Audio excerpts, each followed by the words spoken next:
नमस्कार दोस्तों, winners education point में आपका बहुत बहुत स्वागत है। फ्रेंड्स, आज के इस वीडियो में आपके लिए आपके एग्ज़ाम के लिए कुछ सुपर फास्ट रिवीजन की ये सीरीज़ लाई हूँ। चलिए दोस्तों, हम बिना टाइम वेस्ट किए हुए ये क्वेश्चन आंसर की सीरीज़ चालू करते हैं।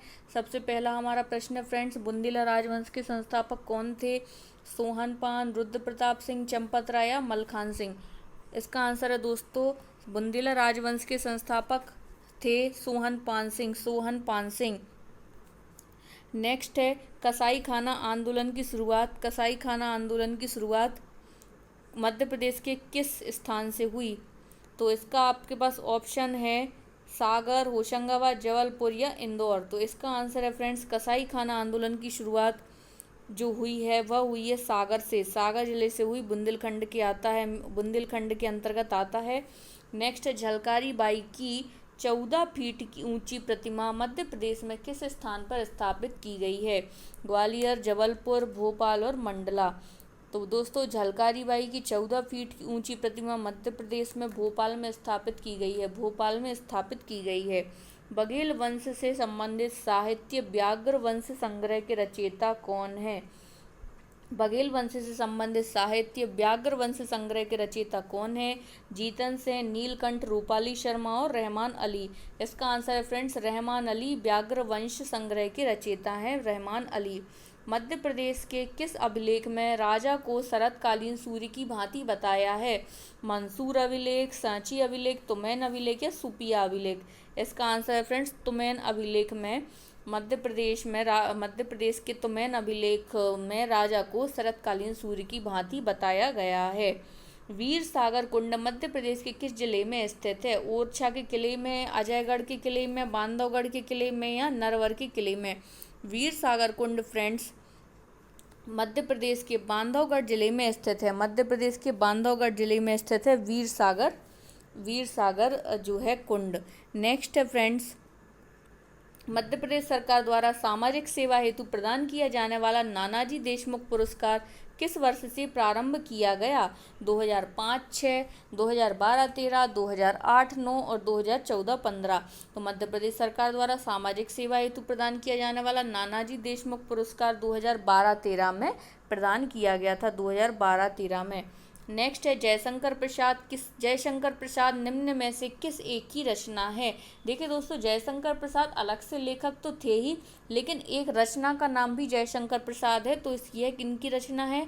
बालकृष्ण शर्मा नवीन की, भवानी प्रसाद मिश्र की, हरिशंकर परशाई या आचार्य नंदलाल दुलारे वाजपेयी? यह रचना है फ्रेंड्स आचार्य नंद दुलारे वाजपेयी की। मध्य बुंदेलखंड में दूल्हा दुल्हन विवाह के समय दीवारों पर हल्दी के चाप लगाते हैं। इस चित्रकला को किस नाम से जाना जाता है? चित्रावण, नौरता, मोराते या कोहबर? तो दोस्तों, जब जो हल्दी के चाप लगाए जाते हैं तो शादी के बाद, तो ये है दोस्तों मोराते प्रथा बोलते हैं इसको, और ये खासकर बुंदेलखंड में प्रचलित है मोराते। कुंडेश्वर संग्रहालय मध्य प्रदेश के किस स्थान पर स्थित है? कुंडेश्वर संग्रहालय मध्य प्रदेश के किस स्थान पर स्थित है? छतरपुर, निवाड़ी, टीकमगढ़ या पन्ना? इसका आंसर है फ्रेंड्स, टीकमगढ़ में कुंडेश्वर संग्रहालय स्थित है, टीकमगढ़ में। निम्न में से कौन सी लिपि अशोक के स्तंभ लेखों से संबंधित है? ग्रीक एवं अरमाइक, खरोष्ठी एवं ब्राह्मी लिपि, या फिर ग्रीक, अरमाइक, खरोष्ठी और ब्राह्मी, ये चारों? तो दोस्तों, अशोक के स्तंभ लेखों से संबंधित लिपि ब्राह्मी लिपि है। ब्राह्मी लिपि अशोक के स्तंभ लेखों से संबंधित है।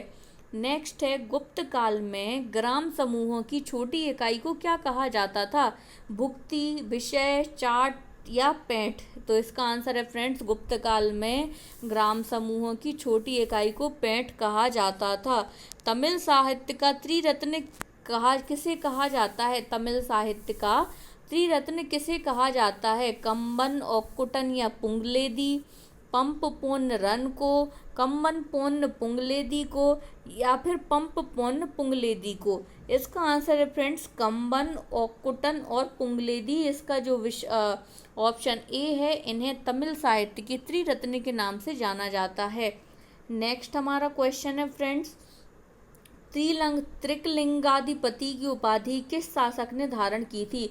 त्रिकलिंगाधिपति की उपाधि किस शासक ने धारण की थी? कोक्कल, गंगेदेव, कर्णदेव या पुलिकेशन द्वितीय? इसका आंसर है फ्रेंड्स कर्णदेव ने त्रिकलिंगाधिपति की उपाधि धारण की थी, कर्णदेव ने। हसन निजामी और फाख-ई मुदब्बिर किसके दरबारी कवि थे? हसन निजामी और फाख-ई-मुदब्बिर किसके दरबारी कवि थे? कुतुबुद्दीन ऐबक, इल्तुतमिश, बलबन या अलाउद्दीन खिलजी? तो दोस्तों हसन निजामी और ये कुतुबुद्दीन ऐबक के दरबारी कवि थे।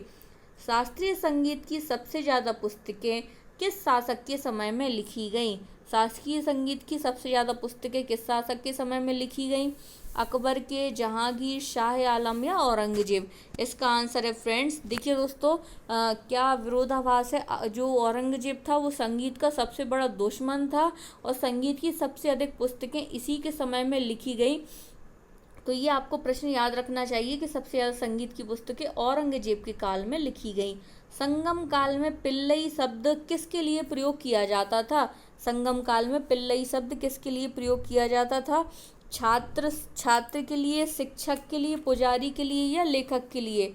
इसका आंसर है फ्रेंड्स, जो संगम काल में पिल्लई शब्द है फ्रेंड्स वह छात्र के लिए उपयोग किया जाता था। छात्र के लिए पिल्लई शब्द का उपयोग किया जाता